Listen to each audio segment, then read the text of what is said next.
হঠাৎ করে ম্যাডামের বোনরা চলে আসছে আমাদের বাসায়, এসে বলে যে আমার হাতের মাংস রান্না খাবে, তাও আবার ঝালও হতে হবে হালকা, সাথে একটু মিষ্টি মিষ্টি ভাব থাকতে হবে। এখন কি করব, যেই বলা সেই কাজ। আসসালামু আলাইকুম, সবাই কেমন আছেন? আশা করি ভালো আছেন। আল্লাহর নাম নিয়ে বসিয়ে দিচ্ছি, কারণ লেট করলে হবে না। এটা হচ্ছে রসুন ফাঁকি, পেঁয়াজ ফাঁকি, এটা হচ্ছে মশলা বিজার বলে, মরিচের গুঁড়া, তারপর হচ্ছে মাঝি, এগুলো সম্পূর্ণ দিয়ে দিলাম। এখন এখানে হচ্ছে গোলমরিচ, আস্ত গোলমরিচ, এটা কিন্তু টালো না, একদম রোদে শুকানো জিরা একত্রে মানে একটু ফাটিয়ে নিতেছি যাতে আস্ত না থাকে। সামান্য গুঁড়ো করে নিয়েছি, নাড়াচাড়া করলে এমনিতেই গুঁড়ো হয়ে যাবে। আস্ত জিরাও দিয়ে দিছি একটু, সামান্য পরিমাণ আবার এলাচি পাউডার দিয়ে দিছি, এটা হচ্ছে লবণ। সব ধরনের মশলা কিন্তু আছে। মাংসগুলো আগেই ধুয়ে রেখেছিলাম আমি সুন্দর করে। এখন পেঁয়াজের সাথে সব মশলাগুলি মেখে সুন্দর করে বসিয়ে দিব, কারণ সময় নেই। আসছে আইসে বলে তো এরা মাংস রান্না কর, মাংসটা তো ছুটতে সময় লাগে। এটা হচ্ছে একটু হালকা হলুদের গুঁড়া, উপরে একটু তেল দিয়ে দিচ্ছি। এর আগের দিন অবশ্য তেল ছাড়া রান্না করছিলাম, কারণ হচ্ছে বাসায় তেল ছিল না, এরা তো তেল ছাড়াই বেশি পছন্দ করে। পরে আমিও একদিন অবশ্য তেল ছাড়া রাঁধছিলাম, আমার নিজের খাবার, কিছু করার নাই। দেখি না মাশাআল্লাহ তেল উঠছে মাংস থেকে অনেক বেশি। যাই হোক, মাখানো হয়ে গেছে, এখন বসিয়ে দেওয়ার পালা। চুলায় বসিয়ে দিলাম, এখন নাড়াচাড়া করে সুন্দর করে কষিয়ে নিচ্ছি। আস্তে আস্তে তেলটা উপরের দিকে উঠতেছে। সত্যি কথা বলতে বাসায় না হলো কমসে কম 25 থেকে 26 জনের মতো মানে আমার হাতের রান্না খাবে। এখন ঝাল জাতীয়, আমার তো অন্য রান্নাগুলি করতে হয়, ঝাল খাবে কয়েকজনে, তাদের জন্য ঝাল মাংস রান্না করতেছি। কিন্তু এর ভিতরে আর একটা সিক্রেট কথা হচ্ছে, এখানে মিষ্টি জাতীয় খাবারও অ্যাড করব। এরা সব কিছু একত্রে খায়, ডাল খিচুড়ি বলতে পারেন।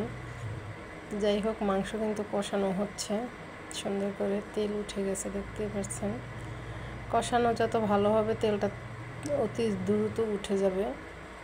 একটু হালকা গরম পানি দিয়ে দিচ্ছি, কারণ মাংসটা তো একটু সিদ্ধ হতে হবে। আমি আবার মাংসতে খুব পানি কম ব্যবহার করি, চুলার আঁচে রেখে দিই, কিন্তু এখন তো সময় নেই, সেজন্য দেখা যাচ্ছে। তারপরে আমার বাসায় বড় মেয়ে, সে খাবে হচ্ছে আলুর সাথে, আলু না দিলেই তার জন্য চলে না। আমি যে কোনো জিনিস রান্না করলে 2টা একটা আলু দিতে হয়, কারণ ওই মেয়েটা পছন্দ করে, তাই আলু দিয়ে দিচ্ছি।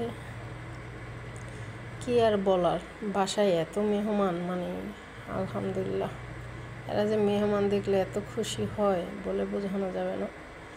মেহমানকে অনেক প্রাধান্য দেয়। এটা দেখতেছেন, এটা হচ্ছে আপনার মাডা, এটা রুটি দিয়ে খায়, মিষ্টি জাতীয় খাবার, আসলে দুধ দিয়ে তৈরি করা হয়। এটা হচ্ছে টক দই, সামান্য একটু টক দই দিয়ে দিলাম, 2 চামচ পরিমাণ, কারণ হচ্ছে মিষ্টি জাতীয় যেহেতু, সামান্য একটু দুধ দিয়ে দিলাম, আর অল্প একটু চিনি দিয়ে দিলাম। এই ঝালটার ভিতরেই কিন্তু এগুলি অ্যাড করব। একটু সামান্য আবার লেবুর রসও দিতে হবে, অল্প, বেশি না।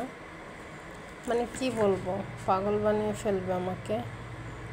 সত্যি কথা বলতে পছন্দ করে, এখন এক জায়গায় থাকতে হলে আমার হাতের খাবার পছন্দ করলে রান্না করে তো খাওয়াতেই হবে। আর আমারও তাদের সাথে থাকতে এখন রান্নাবাড়া করতে ভালোই লাগে, কারণ আগে প্রথম খারাপ লাগতো, বাট এখন আর খারাপ লাগে না, কারণ এটা আমার এখন অভ্যাসে পরিণত হয়ে গেছে।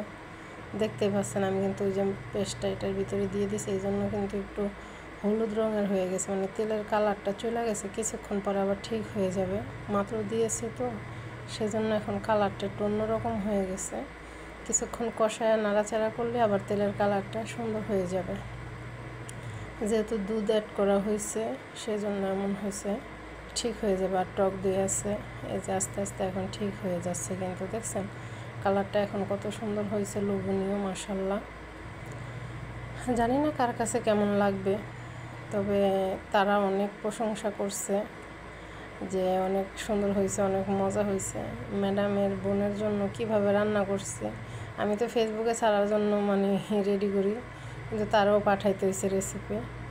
যাই হোক, সবাই ভালো থাকবেন, সুস্থ থাকবেন, সব সময় দোয়া করবেন, একে অপরের পাশে থাকবেন। আল্লাহ হাফেজ, আসসালামু আলাইকুম।